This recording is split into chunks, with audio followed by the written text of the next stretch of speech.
gostaria de fazer agora é trazer um olhar mais focado para o Brasil, começando pela economia.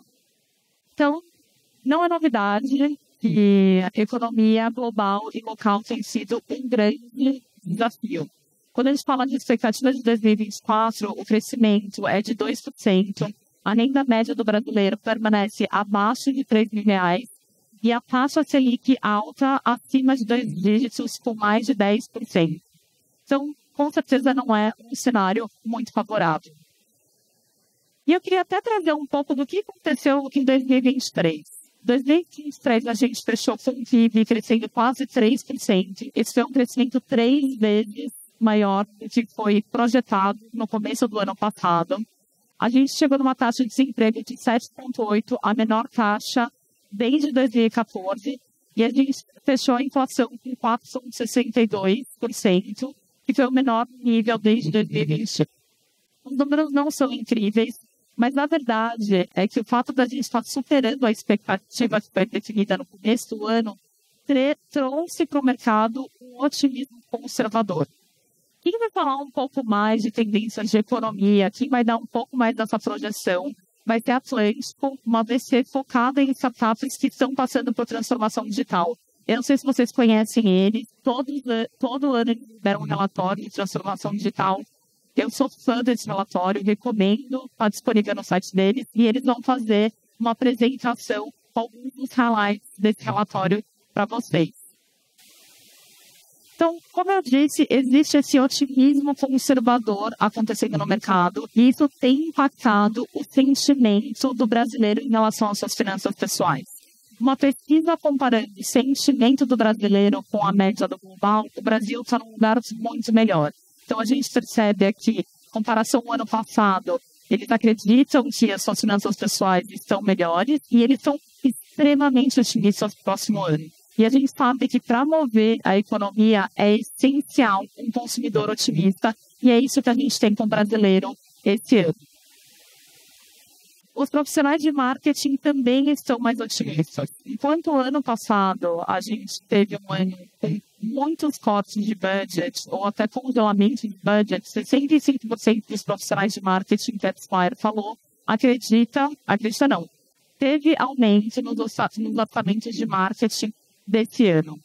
Então, é um cenário um pouco mais otimista, mas isso não significa que a vida de vocês está fácil. Isso não significa que a nossa vida está fácil.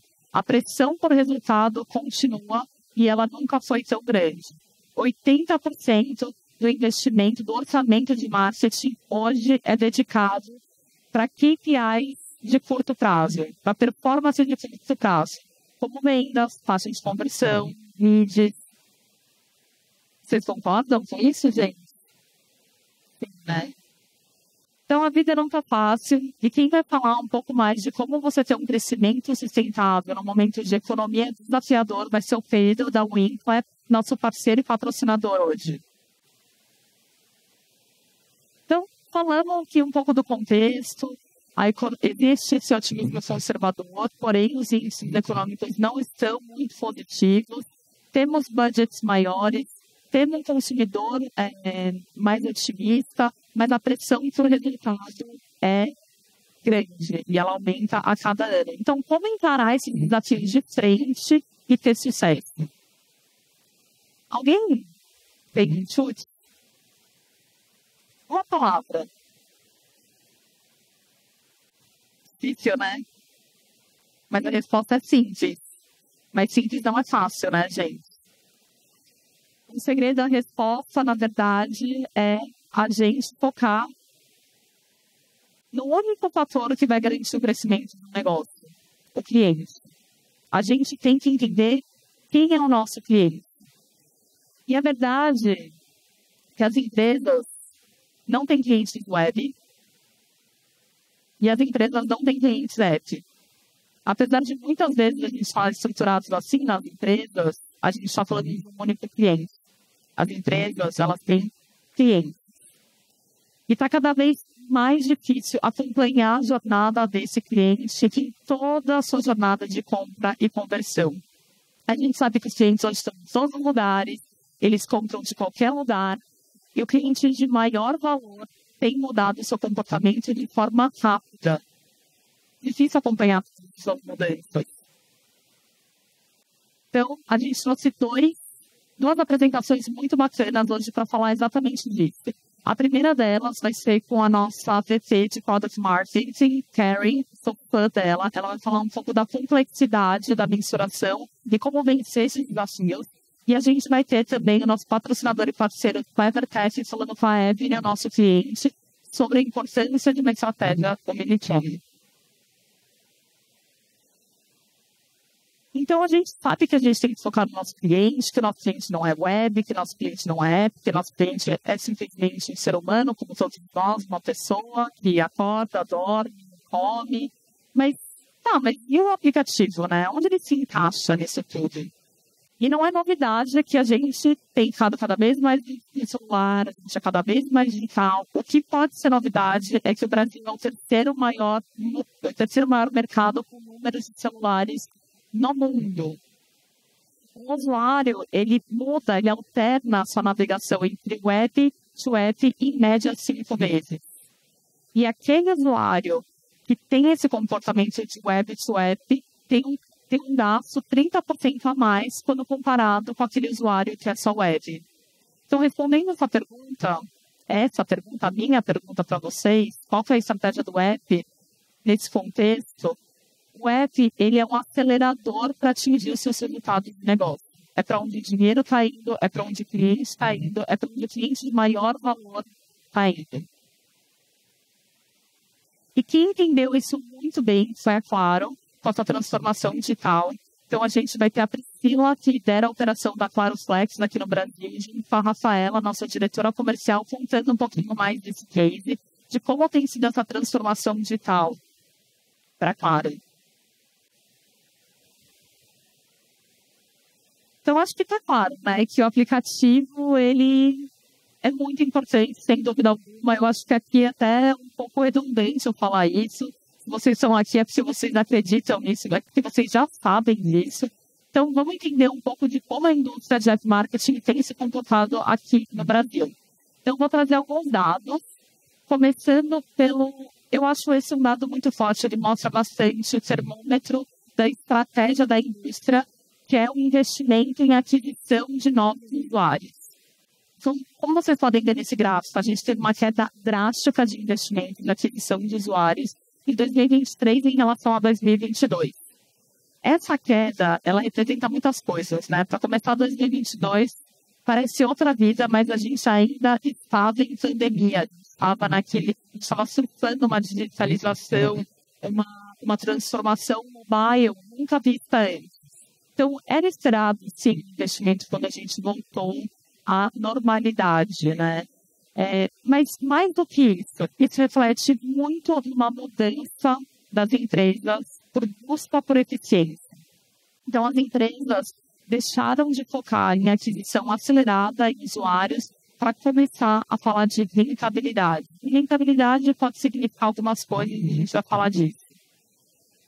O que é interessante para 2024 é que o apetite das empresas para aquisição de usuários volta a acontecer. Sem dúvida alguma, a aquisição de usuários sempre foi considerada um motor de crescimento, só que agora não é sobre adquirir qualquer usuário, e sim um usuário certo. E a gente também vai falar um pouco disso. E quem vai falar ainda mais disso vai ser um painel que a gente vai ter com nossos patrocinadores, liderado pela nossa lendária Camila Carneiro, não sei se ela está aqui, mas todo mundo conhece a Cami, a Daniela, maravilhosa, todo mundo conhece ela. Se você não conhece, recomendo. Comic Panel, Binders e Digital to Bind, falando um pouco do flywheel de aquisição. Conforme o investimento em aquisição de usuários foi caindo, obviamente teve um impacto no número de instalações não orgânicas. Só que o mais interessante é, enquanto o investimento caiu 63% em 2023 em relação a 2022, as instalações não orgânicas só caíram 15%.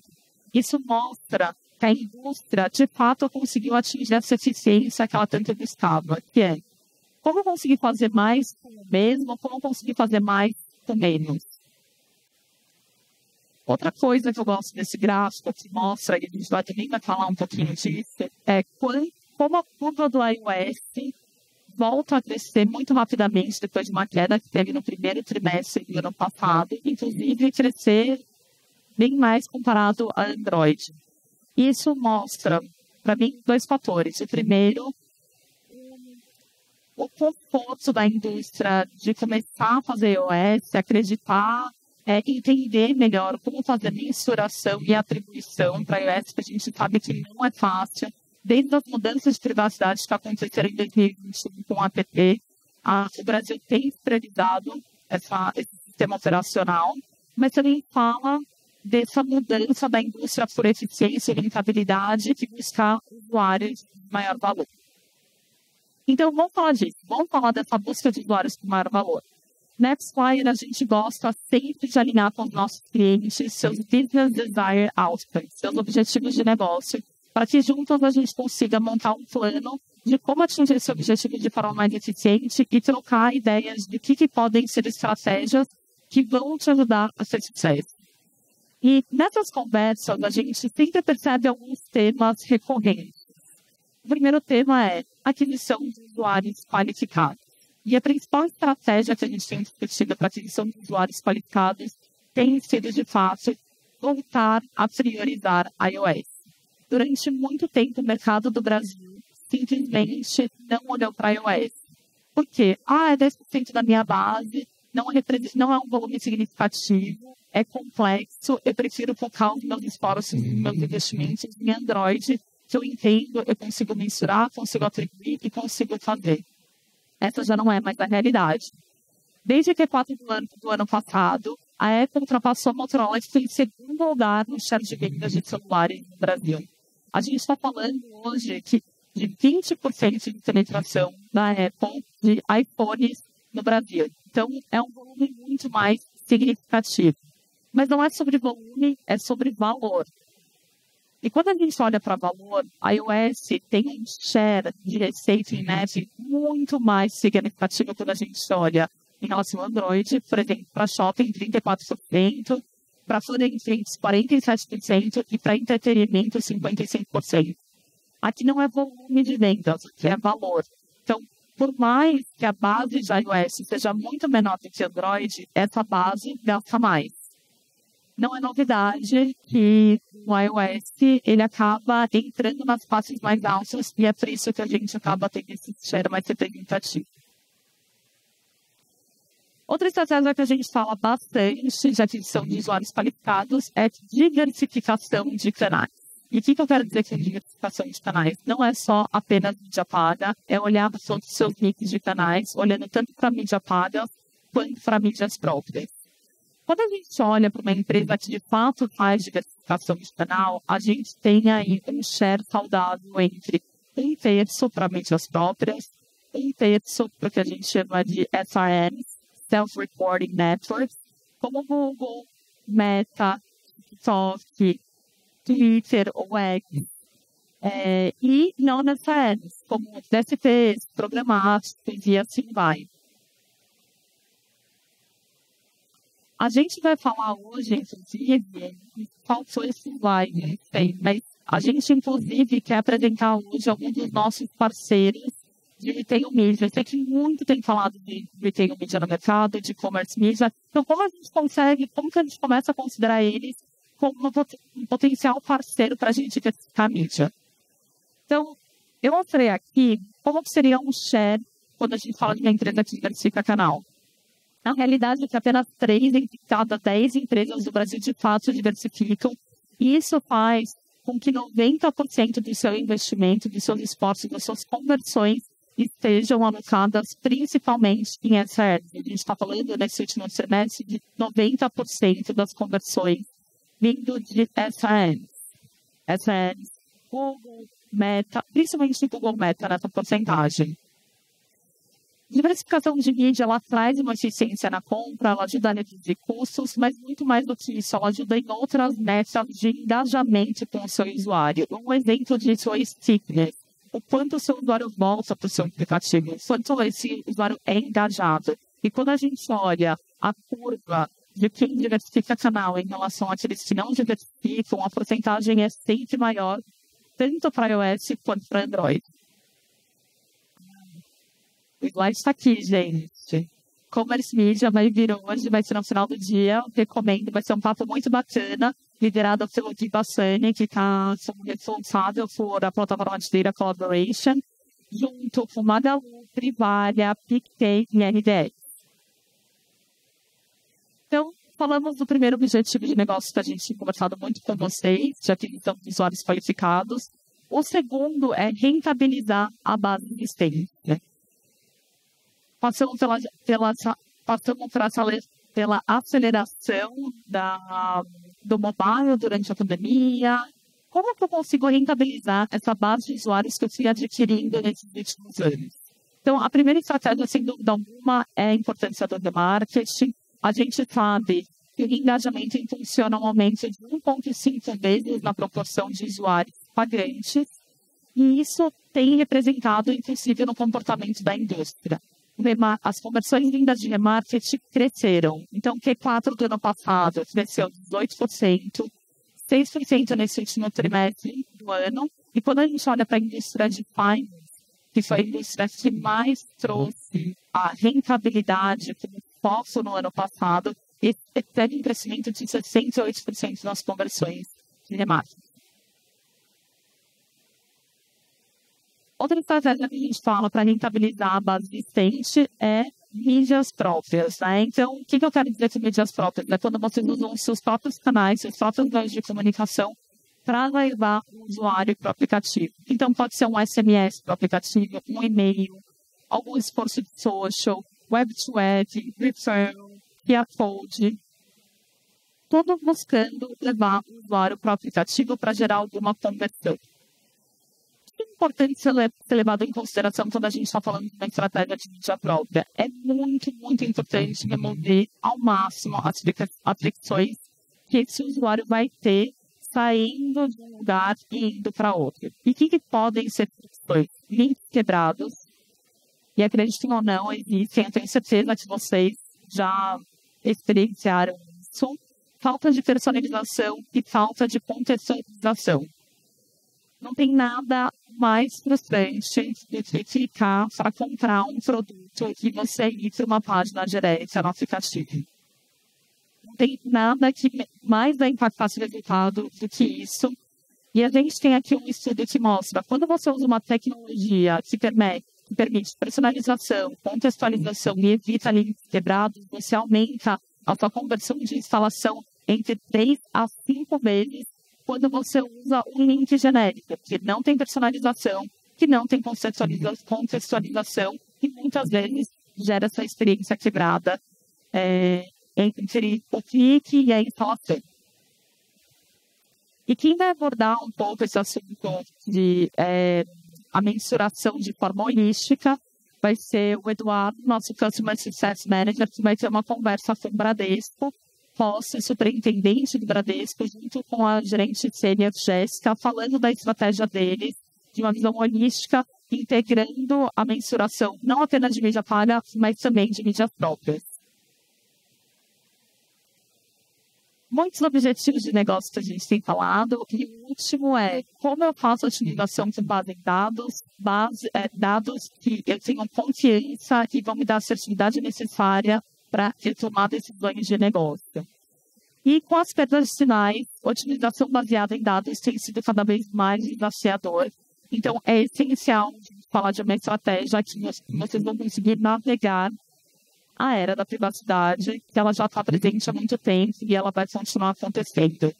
Eu já estourei meu tempo, mas esse é um tema que eu precisaria de pelo menos mais 20 minutos para abordar. Então, eu vou deixar isso com a sessão de criativos que a gente vai ter liderada por Março, nosso head de parcerias, junto com a Magalu e a Media Money.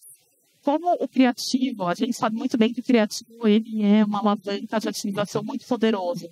Mas nesse movimento de perda de sinais, o criativo pode ser uma ótima forma para você segmentar e trazer relevância para a sua comunicação.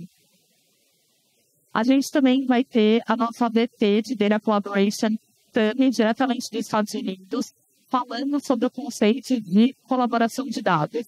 Conforme a gente está saindo de um mundo rico em third-party cookies, e a gente está indo para um mundo de first-party data, onde cada vez mais as empresas vão ter seus próprios dados e governança nesses dados, é essencial a gente aprender a colaborar dados através de tecnologia, de uma forma que a gente ainda respeite a privacidade do usuário. Não é fácil, mas é possível, e a gente vai falar sobre isso hoje à tarde.